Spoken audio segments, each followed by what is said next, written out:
Hello friends, कैसे हो आप सब। उम्मीद करता हूँ आप सब एकदम खैरियत से होंगे। तो स्वागत है आपका फिर से हमारे चैनल एग्री पाठशाला में। तो आज की इस वीडियो में हम लोग डिस्कस करने वाले हैं बीएससी ऑनर्स एग्रीकल्चर के थर्ड सेमेस्टर के production technology of fruits and plantation crops subject के कुछ most important theory type exam में आने वाले क्वेश्चन, जो कि आपके आने वाले एग्जाम के लिए काफ़ी ज़्यादा इंपॉर्टेंट हैं।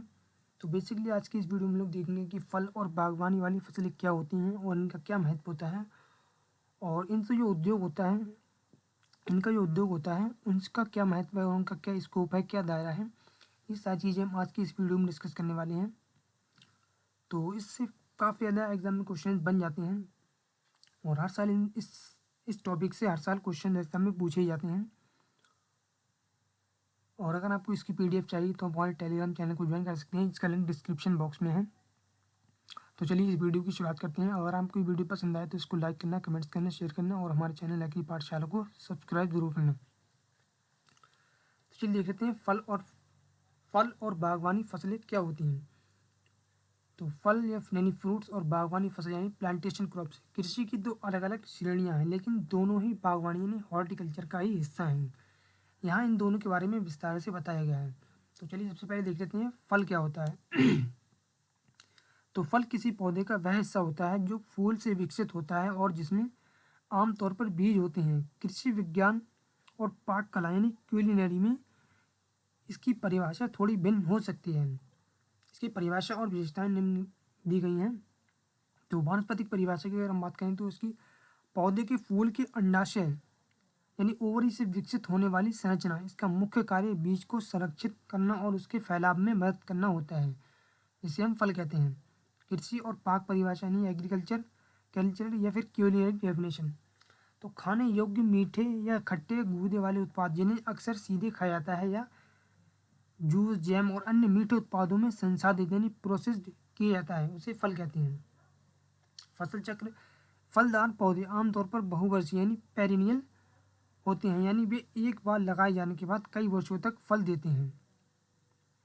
जैसे एग्जाम्पल के तौर पर अगर हम बात करें, जैसे आम, मैंगो, केला, बनाना, सेब, अंगूर, संतरा, स्ट्रॉबेरी आदि, ये सारे ही फल होते हैं। बागवानी फसलें क्या होती हैं यानी प्लांटेशन क्रॉप्स। बागवानी फसलें वे फसलें होती हैं जिन्हें रोपड़ फसलें भी कहते हैं। वे फसलें होती हैं जिन्हें बड़े पैमानों पर अक्सर व्यावसायिक उद्देश्यों यानी कमर्शियल पर्पज़ के लिए विशाल संपदाओं या फार्मों पर उगाया जाता है। ये फसलें ज़्यादातर बहुवर्षीय होती हैं और कटाई के बाद उन्हें अक्सर संसाधित यानी प्रोसेस किया जाता है। इसकी परिभाषा और विशेषताएं देख लेते हैं। तो स्केल और प्रकृति। ये फसलें आमतौर पर एकल फसल प्रणाली यानी मोनोकल्चर के रूप में बड़े नियोजित क्षेत्रों में उगाई जाती हैं। उत्पाद का उपयोग। इनका उत्पाद अक्सर सीधा भोजन के रूप में उपयोग नहीं होता है, बल्कि पेय पदार्थ, औद्योगिक कच्चा माल या मसालों के रूप में उपयोग होता है। सघन प्रबंधन। इन्हें उच्च स्तर के प्रबंधन जैसे कटाई, छटाई, रोग नियंत्रण की आवश्यकता होती है। आर्थिक महत्व इसका क्या होता है, तो ये फसलें अक्सर निर्यात उन्मुख यानी एक्सपर्ट ओरिएंटेड होती हैं और अंतर्राष्ट्रीय व्यापार में महत्वपूर्ण भूमिका निभाती हैं। तो यहाँ पर कुछ प्रमुख बागवानी फसलें दी गई हैं। बागवानी फसलों को उनके उपयोग के आधार पर वर्गीकृत किया जाता है। तो यहाँ पर इनकी कैटेगरी दी गई है और यहाँ फसलें और उनका उत्पाद का उपयोग। पेय फसलें। तो ये सारी पेय फसलें हैं, जैसे चाय, टी, कॉफ़ी। उत्पाद का उपयोग क्या होता है, उसमें दुनिया भर में उपभोग किए जाने वाले गर्म पेय इन फसलों से बनाए जाते हैं। और औद्योगिक फसलें कौन सी होती हैं, तो इसमें रबड़, नारियल, सुपारी इत्यादि, ये सारी औद्योगिक फसलें हैं। इसका उत्पाद का उपयोग क्या होता है, तो यह टायर, लेटेक्स उत्पाद, तेल, फाइबर आदि के लिए कच्चे माल के रूप में ये फसलें उपयोग होती हैं। अगली है मसाला फसलें, जैसे इलायची, लौंग, जायफल इत्यादि और बहुत सारी होती हैं। तो इनके उत्पाद का क्या उपयोग होता है, तो ये स्वाद और सुगंध प्रदान करने वाले उत्पाद। हालांकि कुछ अन्य मसाले छोटे पैमाने पर भी उगाए जाते हैं। अगली है तेल या नट फसलें, जैसे काजू हो गया, कोकोआ हो गया इत्यादि फसलें होती हैं। यह मूल्यवान नट्स और चॉकलेट्स के लिए कच्चा माल प्रदान करती हैं। और नीचे यहाँ पर दी गई हैं फल और बागवानी फसलों में मुख्य अंतर दिए गए हैं। तो यहाँ इसकी विशेषता फ्रूट्स, और यहाँ पर फ्रूट्स और यहाँ बागवानी फसलें दी गई हैं। तो फल यह मुख्य रूप से ताज़ा सेवन या खाद्य प्रोसेसिंग के लिए प्रयोग किए जाते हैं। यानी जो फल होते हैं इनका उपयोग हम मुख्य रूप से ताज़ा सेवन या खाद्य प्रोसेसिंग के लिए उपयोग करते हैं। और बागवानी फसलों के लिए औद्योगिक उपयोग, पेय पदार्थ और बड़े पैमाने पर इसका निर्यात होता है। खेती के पैमाने के आधार पर फल का क्या उपयोग होता है, तो छोटे बागों से लेकर बड़े बागानों तक, यानी खेती का पैमाना जो होता है फल का, वो छोटे बागानों से लेकर बड़े बागानों तक होता है। और बागानी फसलों का अनिवार्य रूप से विशाल संपदाओं पर बड़े पैमाने पर इसका खेती का पैमाना होता है। और उत्पाद की प्रोसेसिंग क्या होती है, तो फल में प्रोसेसिंग के बाद भी फल के रूप में पहचान, यानी फल जो होते हैं उनकी प्रोसेसिंग के बाद भी फल के रूप में उनकी पहचान की जाती है। और बागवानी फसलों की कटाई के बाद हमेशा गहन प्रोसेसिंग, जैसे चाय की पत्ती को सुखाना, कॉफ़ी बीन को भूनना की आवश्यकता होती है। उत्पाद का हिस्सा, फल का उत्पाद का हिस्सा क्या होता है, तो जैसे फल, मीठा गूदा। और बागवानी फसलों में पत्ते, चाय, बीज, कॉफ़ी, तनारस, रबड़, नट, काजू इत्यादि होते हैं। तो यहाँ पर ये कुछ अंतर दिए गए थे। और यहाँ पर नीचे दिया गया है कि भारत में फल और बागवानी फसल उद्योग यानी fruit and plantation crops industry का महत्व और दायरे को विस्तार से समझाइए। तो यहाँ पर भारत में फल और बागवानी फसल उद्योग का महत्व और दायरा को समझाया गया है। तो यहाँ पर दिया गया है कि भारत में फसल और बागवानी फसल उद्योग का महत्व और दायरा बहुत ही विशाल और बहुआयामी है। इसे आसान भाषा में विस्तार से हम निम्न प्रकार समझ सकते हैं। तो यहाँ पर दिया गया है भारत में फल एवं बागवानी फसल उद्योग का महत्व। तो यह उद्योग भारतीय अर्थव्यवस्था, पोषण सुरक्षा और ग्रामीण आजीविका के लिए कई मायनों में महत्वपूर्ण है। तो नंबर 1 पॉइंट है यहाँ पर पोषण और स्वास्थ्य सुरक्षा, यानी न्यूट्रिशन एंड हेल्थ सिक्योरिटी। तो ये होता है पोषण का स्रोत। फल और बागवानी फसलें विटामिन जैसे विटामिन सी और ए, खनिज, एंटीऑक्सीडेंट और आहार फाइबर का प्रमुख स्रोत हैं। ये कुपोषण से लड़ने में मदद करते हैं।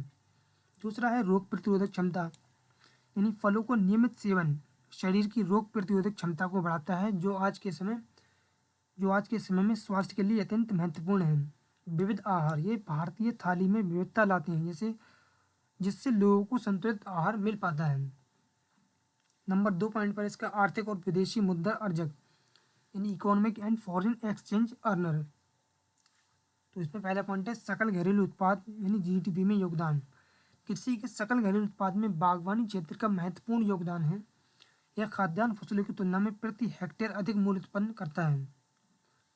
दूसरा पॉइंट है विदेशी मुद्रे। भारत आम, केला, अंगूर, काजू, चाय और कॉफ़ी जैसी फसलों का बड़ा निर्यातक है। इससे देश को भारी मात्रा में विदेशी मुद्रा प्राप्त होती है। यानी भारत में बहुत सारी तरीकों के फलों का उत्पादन किया जाता है, जिससे विदेशों में एक्सपोर्ट करके भारी मात्रा में विदेशी मुद्रा प्राप्त होती है और आर्थिक स्थिति मजबूत होती है। अगला पॉइंट है इसमें कच्चा माल, यानी रॉ मटेरियल। जैसे चाय, कॉफ़ी, रबड़ और मसाले बागवानी उद्योग के प्रमुख उत्पाद हैं, जो उद्योगों के लिए कच्चे माल का काम करते हैं। ये सारी इसकी विशेषताएं और महत्व हैं।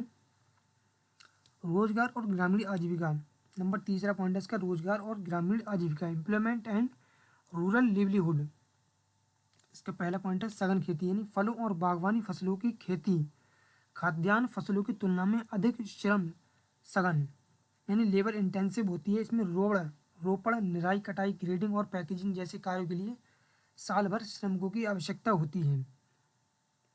यानी जब हम सघन खेती करते हैं फलों और बागवानी की फसलों में, तो उसमें अधिक श्रम की आवश्यकता होती है, जिससे श्रमिकों को काफ़ी ज़्यादा काम मिल जाता है। अगला इसमें मूल श्रृंखला में रोजगार, यानी प्रोसेसिंग इंडस्ट्री, जैसे जूस, जैम, अचार, चिप्स, कोल्ड स्टोरेज, ट्रांसपोर्टेशन और निर्यात में लाखों लोगों को रोजगार मिलता है।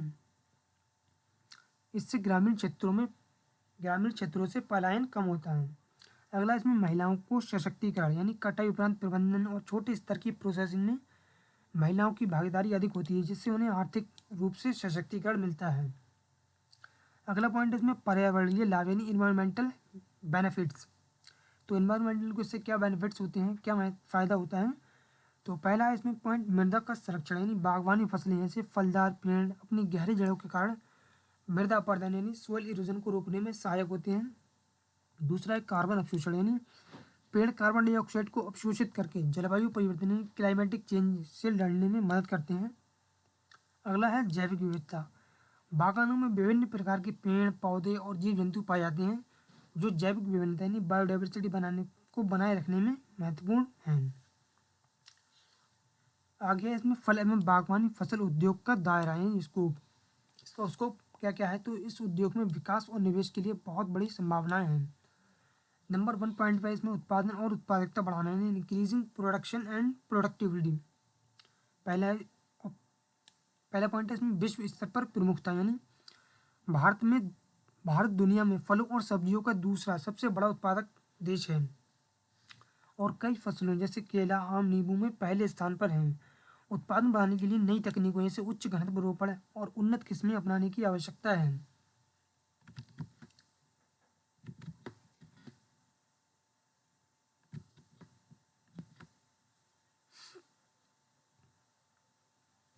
अगला पॉइंट इसमें प्रति हेक्टेयर उपज, यानी कई बागवानी फसलों की उपज अंतरराष्ट्रीय मानकों से कम है।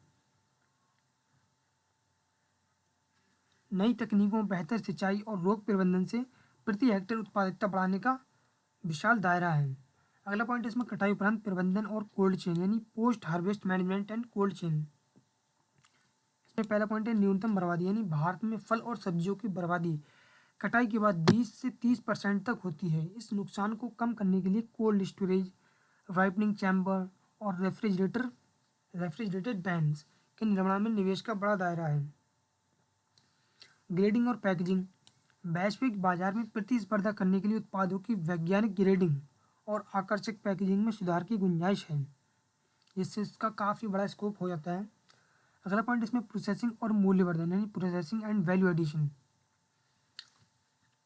कम प्रोसेसिंग दर, यानी भारत में फल और सब्जियों की प्रोसेसिंग दर लगभग 10 से 15%, जो कि बहुत कम है, जबकि विकसित देशों में यह 70 से 80% तक है। यानी वैल्यू एडिशन का मतलब यही है कि फलों में प्रोसेसिंग करके उनके और अच्छे उत्पाद बनाना, जैसे टमाटर से टमाटर का सॉस बनाना, मैंगो से जेली, जैम, सेब से इत्यादि से जैम जेली बनाना, इन सबको वैल्यू एडिशन और प्रोसेसिंग कहते हैं, जो भारत में बहुत ही कम की जाती है, जो कि 10 से 15% है, जबकि विकसित देशों में 70 से 80% तक की जाती है।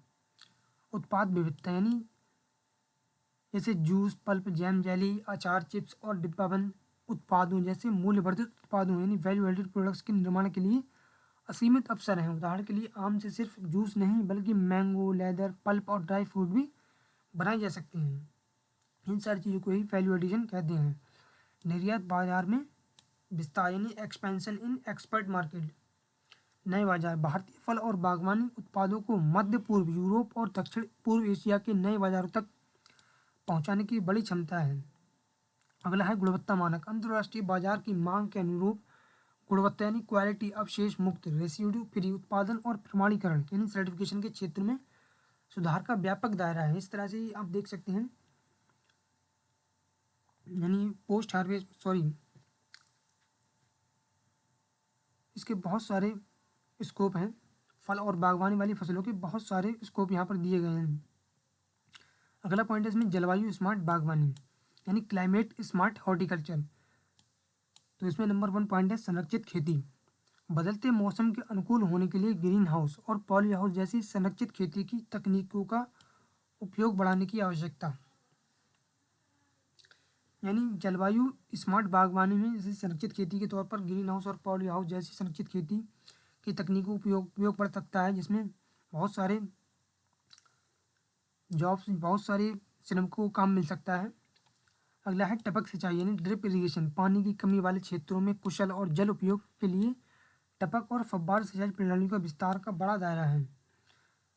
तो निष्कर्ष में है कि फल और बागवानी फसल उद्योग भारतीय कृषि का भविष्य है। यह न केवल किसानों की आय बढ़ाता है, बल्कि देश की पोषण आवश्यकताओं को भी पूरा करता है। सरकार और निजी क्षेत्र द्वारा इंफ्रास्ट्रक्चर, कोल्ड चेन और प्रोसेसिंग में निवेश करके इस क्षेत्र को विशाल दायरे को साकार किया जा सकता है। तो फ्रेंड्स, अभी आपने देखा कि फल और बागवानी वाली फसलों से कितना बड़ा महत्व और कितना बड़ा स्कोप है यहाँ पर।